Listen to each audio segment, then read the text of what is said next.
nous abordons la troisième parole de Jésus, prononcée sur la croix.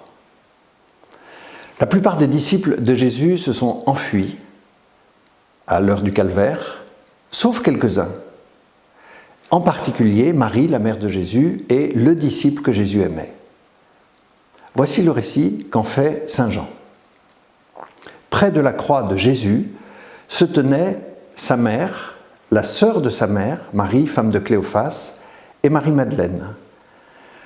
Jésus, voyant sa mère et près d'elle le disciple qu'il aimait, dit à sa mère, « Femme, voici ton fils. » Puis il dit au disciple, « Voici ta mère. » Et à partir de cette heure-là, le disciple l'a pris chez lui.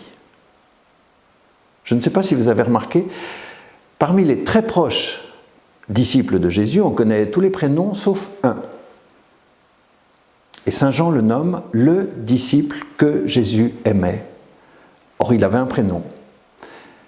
Mais volontairement, saint Jean ne lui a pas donné de prénom, pour permettre à tout disciple qui se sent aimé de Jésus de pouvoir, on va dire, s'identifier à lui, prendre sa place. Aussi, je t'invite, si tu te sens aimé de Jésus, identifie-toi à ce disciple quand tu lis l'évangile de saint Jean. Alors précisément, la présence de ce disciple fait que, au pied de la croix, Marie, la mère de Jésus, reçoit sa vocation à la maternité universelle. Donc nous le savons, Marie n'a eu qu'un fils, biologiquement, elle n'a eu qu'un fils, Jésus. Et voilà que sur la croix, son fils unique à l'heure de la mort lui confie ce disciple qui par lui-même symbolise tous les disciples aimés du Seigneur. Ainsi, la maternité de Marie prend ce jour-là une dimension universelle dans la rédemption du Christ. Marie devient la mère de tous les croyants. Un détail d'ailleurs, il est précisé que le disciple que Jésus aimait l'a pris chez lui.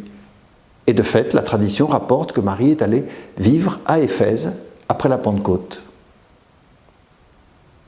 Jésus, toi qui as confié à ta mère ton disciple bien-aimé, nous venons aujourd'hui te demander de confier à nouveau à ta mère, Notre-Dame de Liesse, tes disciples bien-aimés dans notre territoire.